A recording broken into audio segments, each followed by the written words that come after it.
News তৎকাল 24-এর পক্ষ থেকে আমরা পুজো পরিক্রমার এই পর্যায়ে পায়ে পায়ে চলে এলাম মসজিদ পট্টি দেশবন্ধু চিত্তরঞ্জন ক্লাবের মণ্ডপের সামনে। এখানে দেখতে পাচ্ছেন এখানে একটা লাইট শো এর আয়োজন করা হয়েছে, যেখানে ভারতের স্বাধীনতা সংগ্রামের ইতিহাস প্রদর্শিত হয়েছে।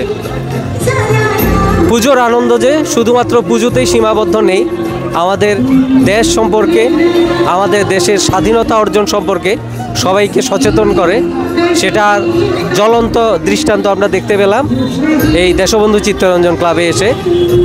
প্রচুর লোক সমাগম হচ্ছে এখানে, অন্যান্য জায়গার মতোই সবাই এই ভিন্ন মাত্রার যে আঙ্গিক তা সবাই উপভোগ করছেন।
নমস্কার দাদা।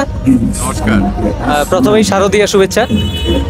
আমরা দেশবন্ধু চিত্তরঞ্জন ক্লাবের পক্ষ থেকে মিডিয়ার দুই বন্ধুকে আমরা স্বাগত জানাচ্ছি।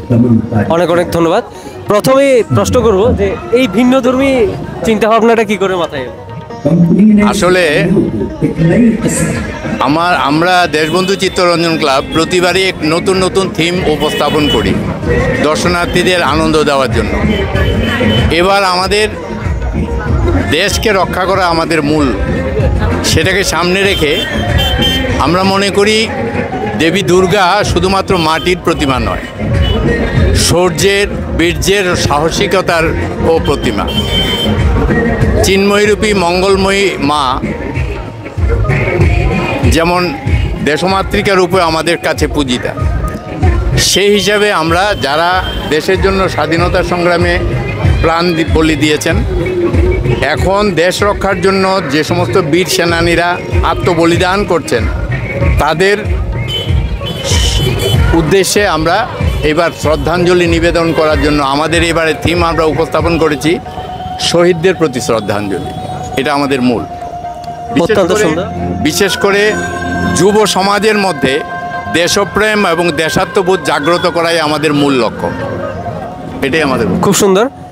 আগামী যে কয়েকদিন পুজো রয়েছে, এর মধ্যে আপনাদের আর কোনো সমাজসেবামূলক কোনো পরিকল্পনা রয়েছে কিনা? আমরা আসলে দেশবন্ধু চিত্তরঞ্জন ক্লাব সারা বছর ব্লাড ডোনেশন থেকে শুরু করে আরও বিভিন্ন সামাজিক কর্মসূচি, এই যে গরিব মানুষদের বস্ত্রদান ইত্যাদি ইত্যাদি অনেক কিছু সারা বছরই আমাদের এই কর্মসূচি চলে। পুজোর সময় আমরা বস্ত্রদান ইত্যাদি প্রোগ্রাম আমরা নেই। অষ্টমী পুজোর দিন মহাপ্রসাদ সবার হাতে তুলে দেওয়া, অন্নভোগ তুলে দেওয়া ইত্যাদি আমাদের আয়োজন আছে। সেই সঙ্গে আমাদের একটাই বক্তব্য যে যারা দর্শনার্থী আসবে ওদের সুশৃঙ্খলভাবে পুজো দেখার ব্যবস্থা আমরা করব, এটাই আমরা নিশ্চিত আশ্বাস দিচ্ছি। তো আমরা কি এর সাথে একটু জানতে পারি যে আপনাদের বাজেট কতটা এই বছর? দেশবন্ধু চিত্তরঞ্জন ক্লাবের বাজেট নিয়ে আমরা কখনো কিছু বলি না। আমরা মোটামুটি একটা থিম ধার্য করি, সেই থিমটাকে দাঁড় করানোর জন্য যত টাকা লাগে দরকারে আমরা ক্লাব সদস্যরা সবাই মিলে সেটা বহন করে সেটা দর্শনার্থীদের সামনে উপস্থাপন করি। সুতরাং কোনো বাজেট, নির্দিষ্ট কোনো বাজেট আমাদের নেই। আচ্ছা, আরেকটা একটু আপনার ব্যক্তিগত মতামতই জানতে চাইবো যে আগে তো আরও 10-11 বছর আগেও পুজো হতো বা তার আগেও পুজো হতো, তখনের সাথে এখন পুজো করার মধ্যে কোনো কি বাধা বিঘ্ন পাচ্ছেন বা সামাজিক বা আর্থিক একটু অসুবিধাজনক পরিস্থিতিতে পড়তে হচ্ছে? জিনিসপত্রের দামটা বেড়েছে, কিন্তু আমরা কোনো রকমের বাধার সম্মুখীন হই না, কারণ পাড়ার মধ্যে আমরা সবাই মিলে চেষ্টা করি যে আগত সারা ত্রিপুরা থেকে লোকজন আসেন, সবার সামনে নতুন কিছু তুলে ধরা সুশৃঙ্খলভাবে, যাতে দর্শনার্থীদের কোনো অসুবিধা না হয়। সুতরাং ওই জিনিসটা আমরা সর্বাধিক গুরুত্ব দিয়ে আমরা দেখি। আমাদের সারা রাত এখানে আমরা ভলেন্টিয়াররা থাকে এবং আমরা কর্মকর্তারাও শিফটিং করে করে থাকি। সবাই চেষ্টা করি যাতে কোনো অসুবিধা না হয়, এটা আমাদের। পরিবেশ যদি অনুকূল থাকে তাহলে আগামী কয়েকদিন কেমন ভিড় আশা করছেন? দেশবন্ধু চিত্তরঞ্জন ক্লাবের পুজো মানে রেকর্ড ভিড়, এক পা করে এগুতে হয়। আজ তার কিছুটা শুরু হয়েছে, কিন্তু এটা কিছুই না, এটা কিছুই না, এটা সারা রাত চলে এটা। হ্যাঁ, আমরা চেষ্টা করবো ওদের যাতে কোনো অসুবিধা না হয়। যেখানে অসুবিধা হবে আমাদের কর্মকর্তা ভলেন্টিয়াররা ছুটে যাবে, এটা আমাদের মূল লক্ষ্য।